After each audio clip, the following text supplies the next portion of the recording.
लोग आए हो, यहाँ बैठा है, यहाँ बैठा है, तो मैं रिक्वेस्ट करना चाहती हूँ कि आप ये जो भी मैं स्कीम बता रही हूँ आप लोग ध्यान से सुने, ताकि आप लोग भी इसे अप्लाई कर सकते हैं, क्योंकि ये जो भी स्कीम बता रही हूँ गवर्नमेंट का स्कीम है। तो फर्स्ट स्कीम मैं बताने जा रही हूँ वो है ई श्रम कार्ड। तो ये ई श्रम कार्ड होता है, ये लेबर के लिए ही होता है। तो आपने सुना है या नहीं सुना है, तो आप लोग अगर नहीं सुना है तो आप इसको अप्लाई कर सकते हैं, इसको चार्जेस नहीं लगता है। तो इसको अप्लाई करने के लिए आप ई श्रम पोर्टल में भी जा सकते हैं, खुद अप्लाई कर सकता है, या आप कोई भी सर्विस सेंटर होता है वहां जाके अप्लाई कर सकता है। तो इसका बेनिफिट क्या होता है, आप अप्लाई तो कर देगा तो इसका बेनिफिट जो आपको यहाँ से इंश्योरेंस मिलता है, और एक मेजर बेनिफिट है इसका, आप 60 इयर्स क्रॉस करने के बाद आपको 3000 का पेंशन मिलता है। तो हम रिक्वेस्ट करना चाहते हैं जितना भी यहाँ पे मौजूद है, तो आप ये ई श्रम कार्ड को आप अप्लाई करें ताकि आप इसका बेनिफिट उठा सके जो गवर्नमेंट ने प्रोवाइड किया है। और दूसरा हम एक स्कीम बताना चाहता है, प्रधानमंत्री जीवन ज्योति बीमा योजना। ये एक इंश्योरेंस स्कीम है जो गवर्नमेंट ने खोला है अनऑर्गेनाइज सेक्टर के लिए। बहुत कम ही प्रीमियम मतलब पैसा जमा करके आपको इंश्योरेंस मिलेगा। ये है लाइफ इंश्योरेंस। लाइफ इंश्योरेंस मतलब क्या है, आप हर साल, ये साल में रिन्यू होता है, आप साल में आप इसका पैसा दोगे तो आपका इनकेस भगवान करे आपको कुछ ना हो, आप हमेशा ही ऐसे अच्छे स्वस्थ और ऐसे ही आप ये दुनिया को छोड़ के चले जाए, लेकिन आप जीवन का नहीं बोल सकते कब क्या होगा। तो उसी को सोच के आप ये खोल के रखना है ताकि आपको कल कुछ हो जाए तो अगर आप अकेला कमाने वाले हैं तो आपको अगर कल कुछ हो जाए तो आप कुछ अमाउंट तो आप अपना फैमिली मेंबर्स को, अपना बच्चा को छोड़ के जा रहे हो। तो इसका जो प्रधानमंत्री जीवन ज्योति बीमा योजना है, इसका साल का आपका सिर्फ 436 रुपया है।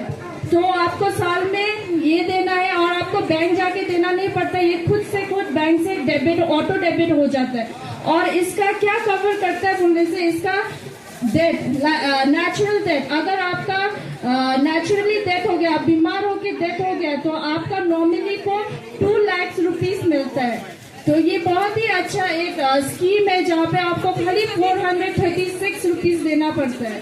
तो इसका बेसिक डॉक्यूमेंट्स है, आपका बैंक अकाउंट होना पड़ेगा, आधार कार्ड, पैन कार्ड, और इसका एज लिमिट है आपका 18 to 50 इयर्स। जो भी 18 to 50 इयर्स है आप इसको अप्लाई कर सकते हैं। और दूसरा एक और अच्छा स्कीम है वो प्रधानमंत्री सुरक्षा बीमा योजना। ये स्कीम है आपका एक्सीडेंटल इंश्योरेंस, इसको कहते हैं एक्सीडेंटल इंश्योरेंस। तो इसका एज लिमिट तो ज्यादा है, इसका एज लिमिट आपका 18 to 70 इयर्स है। तो और इसका प्रीमियम आप लोग सुनने से आप लोग सोचेगा कि अरे हम अभी तक ये इंश्योरेंस क्यों नहीं किया, क्योंकि इसका प्रीमियम है साल का सिर्फ 20 रुपया। तो आप सोचिए साल का सिर्फ 20 रुपया देना है आपको, और आपको इसका बेनिफिट क्या है, इनकेस आपका एक्सीडेंट होके डेथ हो जाता है तो आपका जो भी आपने नॉमिनी रखा उसको 2 लाख रुपीस मिलेगा। और इनकेस आपका एक्सीडेंट हो गया, आपका कुछ डिसेबल हो गया, जैसे कि एक हाथ आपका काम नहीं कर रहा, एक पाँव काम नहीं कर रहा, डिसेबल हो गया, तो फिर भी आपको 1 लाख रुपया मिलेगा। तो आप खुद सोचिए कि आप 20 रुपया में एक इंश्योरेंस खोल के रख रहे हैं और आपको कल कुछ हो गया तो ये बहुत फायदा है। 1 लाख या 2 लाख भी बहुत कुछ होता है। तो इसका एज लिमिट है 18 to 70 इयर्स, 18 से 70 साल तक का है। तो अभी तो बारिश दे रहा है, अगर कोई भी अप्लाई करना चाहता है तो हम लोग यहाँ पे बैठा हुआ है, फॉर्म है हम लोग के पास, तो आप लोग आके अप्लाई कर सकते हैं। ऐसा नहीं है कि आपका अकाउंट अगर सोचिए कि नाफरा में है या खलकटंग में या आसाम में भी है आपका अकाउंट, तो उसको मैटर नहीं करता है। हम लोग जाके बैंक में, यहाँ का बैंक में जमा कर देगा, आप लोग हमको फॉर्म हम लोग भी भर देगा और डॉक्यूमेंट्स बस दीजिए, हम लोग आप लोग का डॉक्यूमेंट्स हम लोग खुद जाके भर देगा। तो वो मैटर नहीं करता है कि यही का अकाउंट होना चाहिए। ऑल ओवर इंडिया आप सिटीजन ऑफ इंडिया हो तो आपका कहीं भी वो जमा हो जाएगा। और यही मैं थोड़ा सा फ्रॉड्स एंड प्रिवेंशन का बारे में भी बता देती हूँ।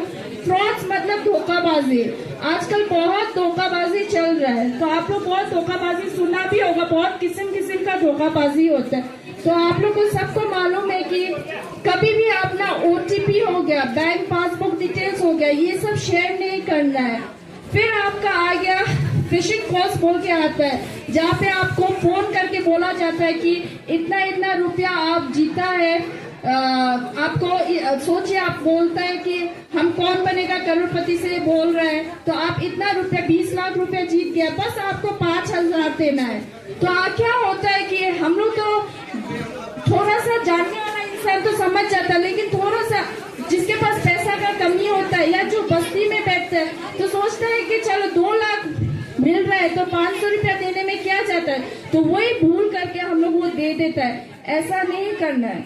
और अभी और एक तो बहुत फ्रॉड चल रहा है, वो है fake delivery agent. Fake delivery agent कैसा फ्रॉड करता है बोलने से, सोच लीजिए आपको कोई डिलीवरी एजेंट कॉल करेगा, बोलेगा कि हम अमेजन से बात कर रहे हैं, फ्लिपकार्ट से बात कर रहा है, तो बोलेगा आपका कुछ सामान आ रहा है, आपको कैश ऑन डिलीवरी पेमेंट करना है। तो आपने तो कुछ ऑर्डर किया होगा कभी, तो आप बोलता है हाँ मैंने ये ऑर्डर किया है, तो वो डिलीवरी